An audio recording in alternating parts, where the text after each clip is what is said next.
요한복음 4장 11절에서 14절 말씀을 제가 분도하겠습니다.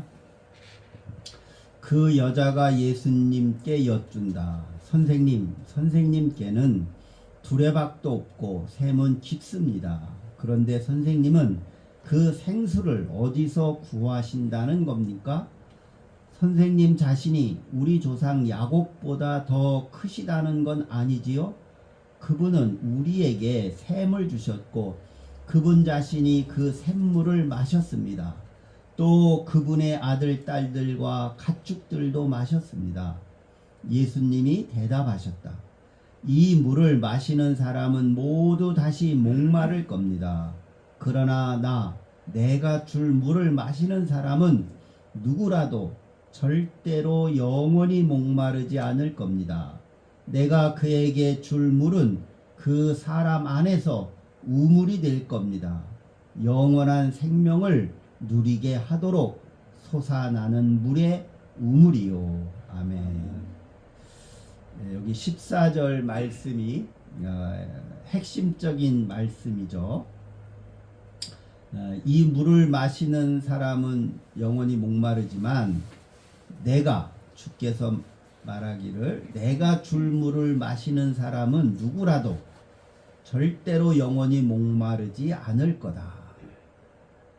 그래서 내가 줄 그 물은 그 사람 안에서 우물이 될 겁니다.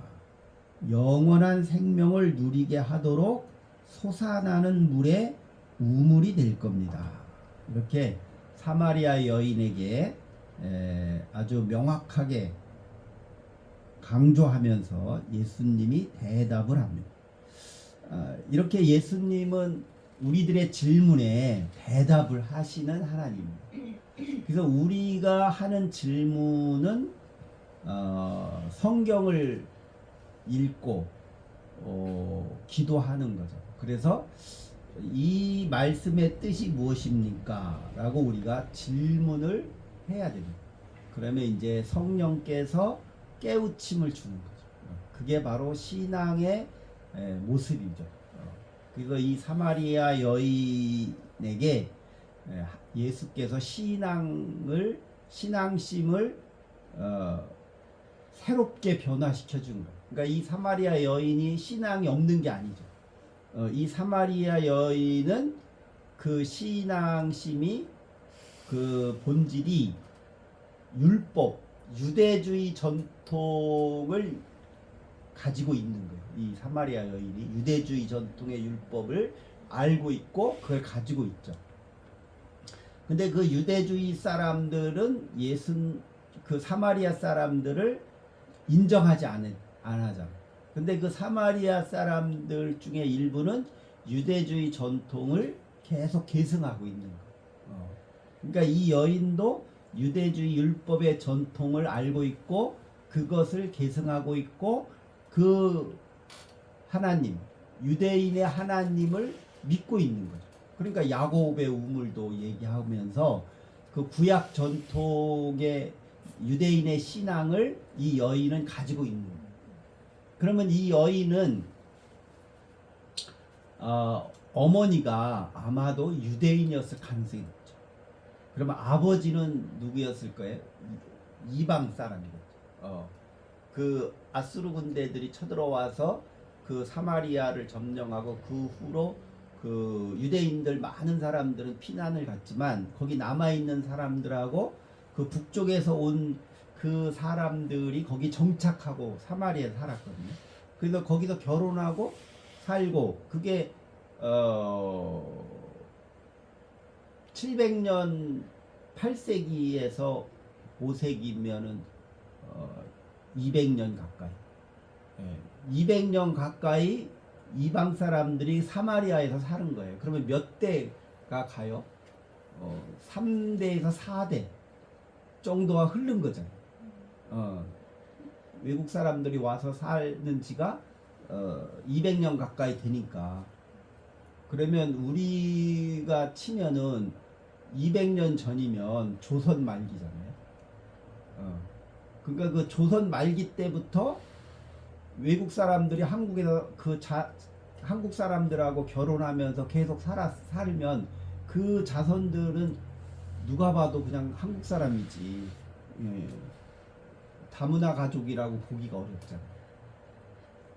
그런데 유대인들은 그렇게 200년 이상 그렇게 사마리아에서 외국인들하고 유대인들이 결혼해서 살았는데 그 구약 시대의 율법을 강조하면서 그 사마리아 사람들은 하나님의 말씀을 지키지 않았고 하나님한테 저주받아서 하나님한테 심판받아서 너희들은 구원 못 받는다. 너희들은 선택된 백성이 아니다. 라고 그렇게 인식하고 그렇게 그들을 대하는 거잖아요. 그럼에도 불구하고 일부 그 사마리아 사람들은 그 유대 종교의 신앙 전통을 그대로 유지하고 있는 거예요. 그래서 그 역사가들이 이렇게 연구를 해보면 오히려 사마리아 사람들이 더 유대적이라. 왜냐면 그 이스라엘 사람들은 그 이제 바벨론에게 망하고 남유다 바벨론에 망하잖아요. 그리고 70년 동안 바벨론 유수 포로로 잡혀갔다가 고레스 침략에 의해서 다시 풀려나서 예루살렘 성을 다시 재건 성벽 수리를 하다가 율법책을 발견하고는 우리가 하나님의 말씀을 잘 안 지켜서 이렇게 벌을 받았구나. 그럼 이제 앞으로는 이 하나님의 말씀을 철저히 지켜야만이 우리가 하나님의 왕국이 이루어질 수 있겠다. 그래서 전 세계에 흩어져 있는 사람들이 유대인들이 다시 모여서 하나님이 통치하는 그런 아주 아브라함 시대의 그런 나라, 그런 나라가 다시 회복될 것이다라는 그 신앙심을 유대인이 가지고 있게 되는 거거든요. 그래서 그 바벨론 포로 후기에 와서야 이 구약 성경을 편집을 하기도 해요. 그러니까 옛날에는 이렇게 쪽복음으로 이렇게 그 파피루스가 이렇게 여러 개 돌아다니는데 그 복사본도 그러니까 이제 필사본이죠. 베껴 쓴 거. 필사본들도 다 조금씩 다르거든요. 구약도 그랬고 신약도 그렇고 다 다른데 그 성전에 그 성벽 안에다 몰래 숨겨둔 그 두루마리 파피루스 그 모세 오경을 발견해내고는 그거를 다시 필사를 해서 제사장 그룹들이 읽어가면서 우리가 이 율법을 잘 지켜야 이제 아브라함에게 축복한 그 땅, 그 나라가 이루어진다. 그래서 우리가 이 말씀을 잘 지키면 하나님이 구원자, 메시아를 보내셔서 이스라엘을 회복할 것이다. 라는 신앙심으로 아주 강하게 무장된 사람들이에요. 그런 사람들이 신약 시대까지 계속 전통이 이어져 왔고, 지금도 이스라엘에 왜 이렇게 모자 쓰고, 빵 모자 쓰고, 거나 수염 기르고, 검은 옷 입고, 그리고 수염도 이렇게 이렇게 하고 머리도 따고 그런 사람들 지금 있잖아요. 이스라엘에 그 사람 젊은이들 군대 안 가요. 그래서 지금 네타냐후가 그 지금 이스라엘 나라들이 군인이 모자르잖아요. 군인이 모자르니까 네타냐후가 그 유대 그 시온주의자들이죠. 시온주의자들 그 사람들 젊은이들도 군대 징집하겠다고 기자들한테 해야 된다라고 얘기했다가 난리가 난 거예요. 그 사람들이 예루살렘에 모여가지고 네타냐 물러가라고 데모했거든. 그러니까 그 사람들은 사회 직업을 갖지도 않아요. 그래서 이스라엘 나라가 돈을 벌어서 다 먹여 살려요. 그 젊은이들. 그러니까 나라에서는 너희들 먹여 살리는데 전쟁 나는데 왜 군대도 안 가냐. 이제 일부 사람들이 그러고 네타냐후가 그러니까 우리가 하나님의 말씀을 지키고 사는데 너희들 왜 전쟁을 해가지고 우리를 사람 죽이는 일에 우리를 왜 동원하냐? 이거 하나님의 뜻이 아니다. 그러고 데모를 막 해가지고 이제 안 하겠다. 징집 안 하겠다. 그렇게 이제 항복을 했어요. 그리고 이스라엘의 젊은이들이 이렇게 전쟁이 나잖아요. 그러면 전쟁 복무가 되게 길어요. 여자도 강제로 군대 가야 돼. 여자도. 그래서 이제 그 징집에서 나오면 그 이스라엘 젊은이들이 다른 나라로 다 이민 가요. 왜 그러냐면 언제 또 전쟁 날지 모르잖아요. 그러니까 젊은이들이 그 죽을 수도 있으니까 일단 군 필하면, 그러니까 군대를 이제 필하면 다 외국으로 도망가요. 이스라엘 젊은이들. 그래서 지금 그게 이스라엘의 젊은이들이 자꾸 없어지는 거예요.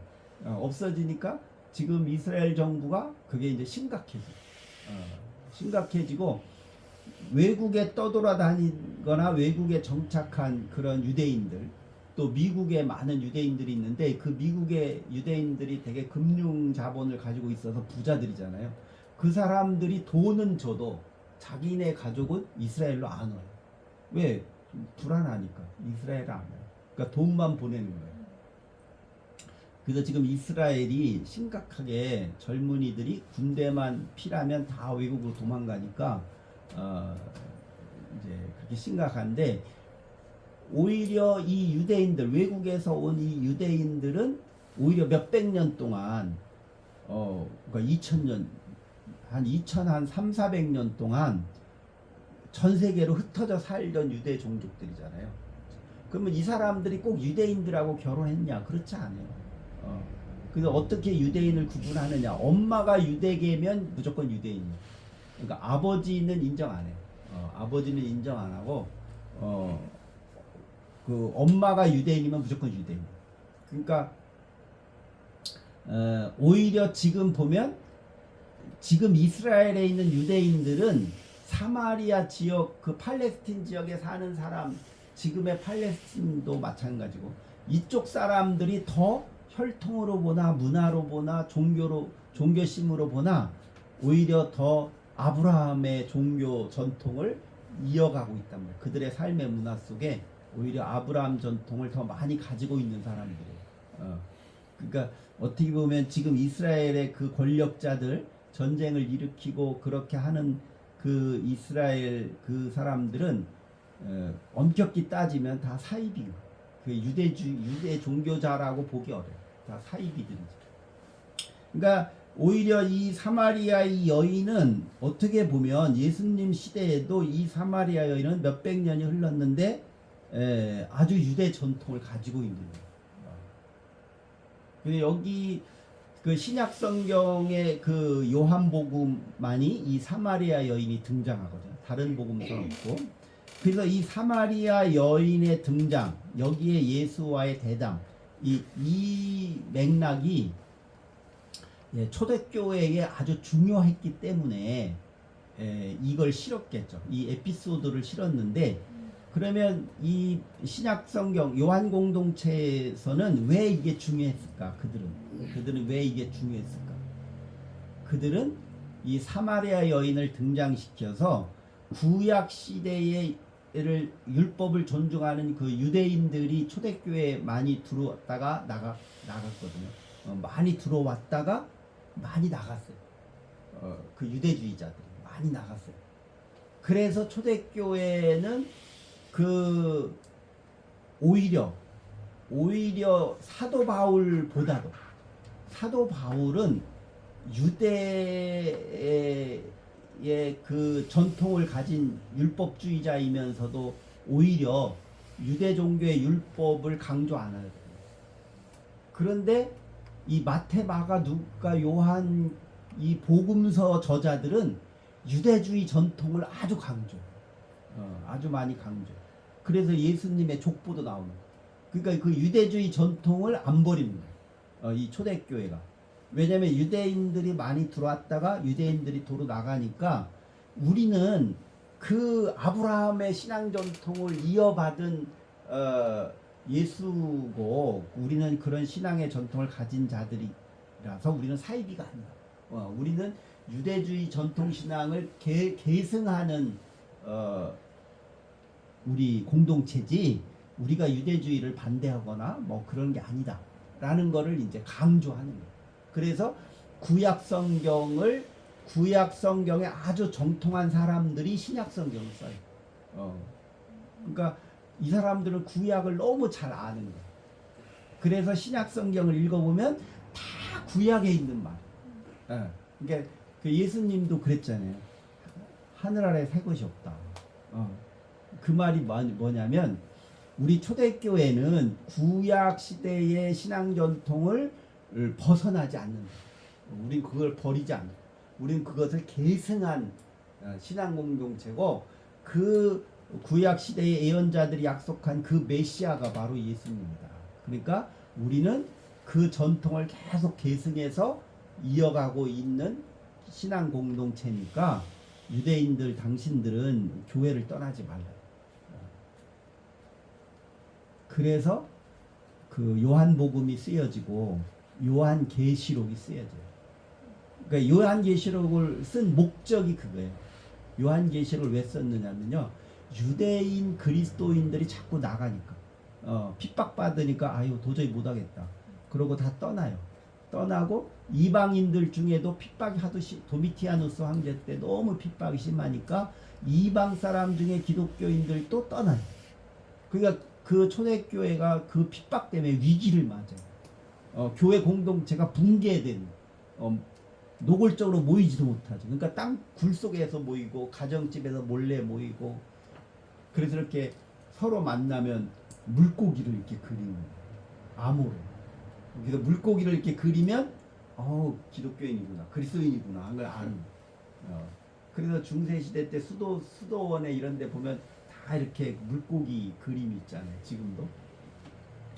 그만큼 이 초대교회가 붕괴되는 그런 위기에 직면해 있을 때 그 요한계시록을 썼어요.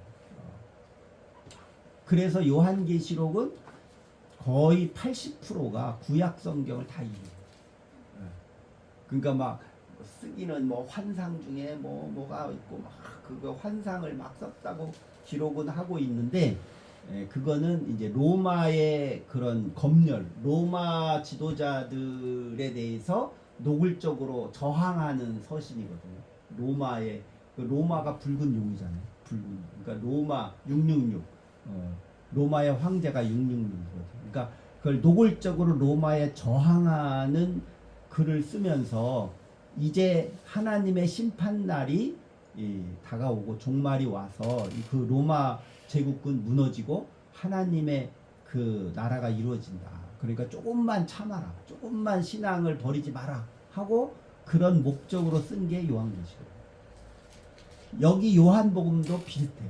요한복음도 후기에 썼기 때문에 그 요한복음 공동체가 위기를 맞이하게 되니까 요한복음을 쓴 거예요. 그러면서 이 사마리아 여인을 등장시키면서 우리 교회는 유대 전통을 버리는 게 아니라 유대 전통을 이 예수를 통해서 새롭게 발전시키고 변화시키는 거지 유대 전통을 우리가 버리는 게 아니다. 라는 거를 요한복음도 강조하는 거예요. 그래서 이 사마리아 여인의 우물의 이야기, 이 우물의 이야기는 단순한 것 같아도 되게 심오한 그런 메시지를 주는 거예요.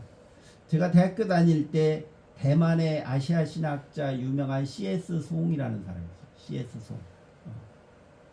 원래 송가도 중국성이에요. 그죠? 그러니까 대만에 있는 그 앞에 이름은 그 사람이 이제 영어 이름으로 썼는데 그 송선천이라죠. 송석천. 그 사람 이름이 샘천자가 있어요. 송석천. 천이 샘천자가 있잖아요. 어떻게 쓰는지 알아요? 샘천자? 그건 내천자지. 몰라요. 그렇게 흰백자 밑에 물소. 그 원래 한문의 흰백자는 맑다는 뜻이에요. 맑은 물. 샘물은 맑잖아. 이 송석천 이 사람이 송선천인지 송석천인지 헷갈리는데 CS 송이라 그래요. CS 송이 대만 신학자예요, 기독교인. 지금은 죽었겠죠. 근데 이 사람 글을 제가 많이 읽었어요. 이 CS 송의 글을. 그러니까 이 사람이 쓴 책 중 논문 중에 그게 있어요.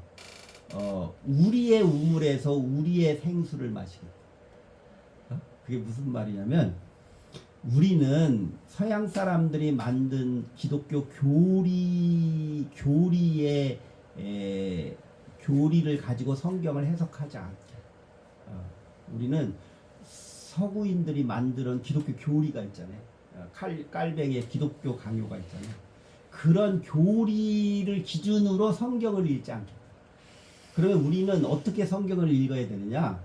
우리의 삶의 문화의 전통에서 이어지는 우리들의 문화, 우리들의 삶의 자리, 우리들의 삶의 자리에서 경험한 걸 가지고 성경을 읽겠다.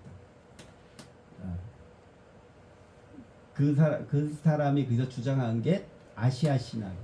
그래서 우리 아시아인들의 문화 전통에 입각해서 아시아의 우물을 아시아의 샘 솟는 우물을 먹겠다는. 우리는 서양인이 파는 우물을 먹지 않겠다.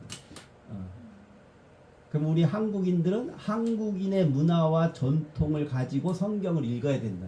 읽는 운동을 해야 된다는 거죠. 그래서 제가 그분의 영향을 많이 받았는데,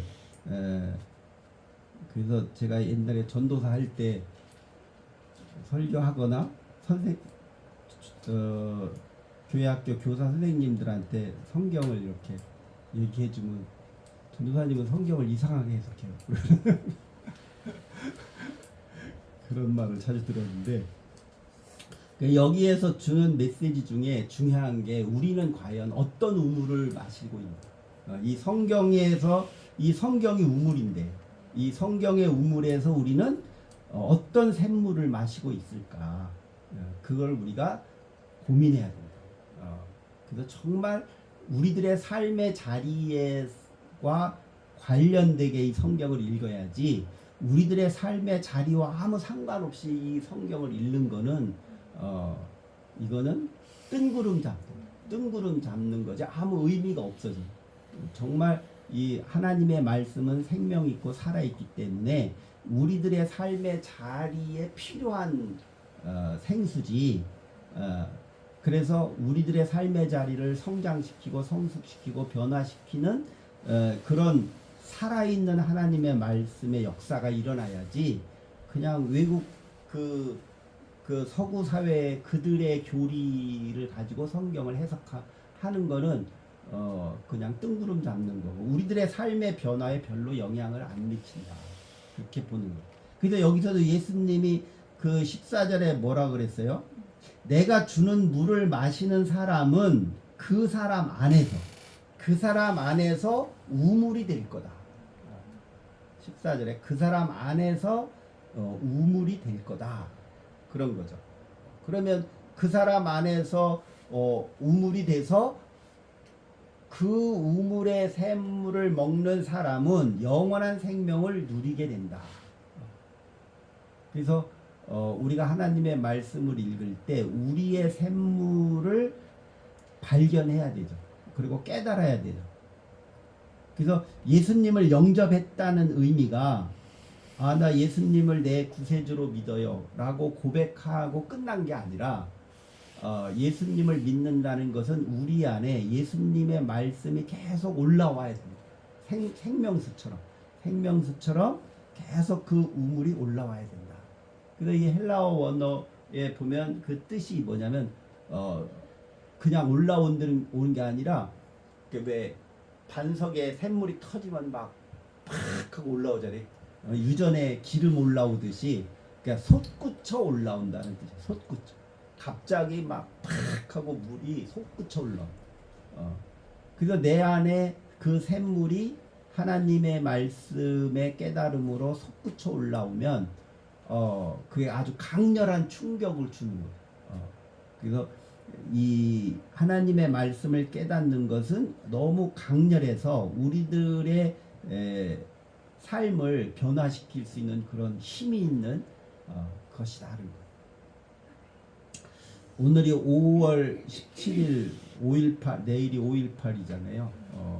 그래서 우리나라 역사를 봐도 그 역사의 어떤 그 분기점이 되는 사건마다의 이 나라의 사람들이 그 깨달음을 얻고 인식이 변화되잖아요. 사람들의 생각이 바뀌잖아요. 그러니까 그 고비고비마다 사람들의 생각이 바뀌고 깨달음을 얻고 이런 과정들을 통해서 우리나라의 그런 문화와 역사 속의 샘물이 하나님이 우리에게 주시는 그 생명수가 솟구쳐 올라와서 사람들이 바뀌는 그 광화문에서 그런 그 응원봉을 나 횃불 시위를 하면서 우리나라의 어떤 문화와 삶의 방향이 바뀌고 인식이 바뀌듯이 이렇게 자꾸 긍정적으로 이렇게 바뀌는 역사가 일어나는데 이거를 이제 바뀌면 안 된다고 생각하고 그렇게 변화가 일어나면 개혁이 일어나고 변화가 일어나면 우리들의 그런 기득권이나 권력이 손상을 입는다고 생각을 하는 우리의 그 상류층의 사람들, 그 사람들의 그런 먹이사슬이 이제 훼손당할 위기 의식을 가지니까 개혁을 못하게 하는 거죠. 그래서 그 언론이나 재력과 자본의 재력을 가진 사람들이나 이런 사법의 이런 행정 이런 쪽에 힘 있는 사람들이 개혁을 원치 않는 거예요. 그렇게 원치 않음에도 불구하고 세상은 자꾸 바뀌는 변화가 되는 그런 사건 때문에 전태일이가 70년도에 청계천에서 분신자살하고 노동자도 인간이다 노동법을 품에 안고 그 분신을 했잖아요.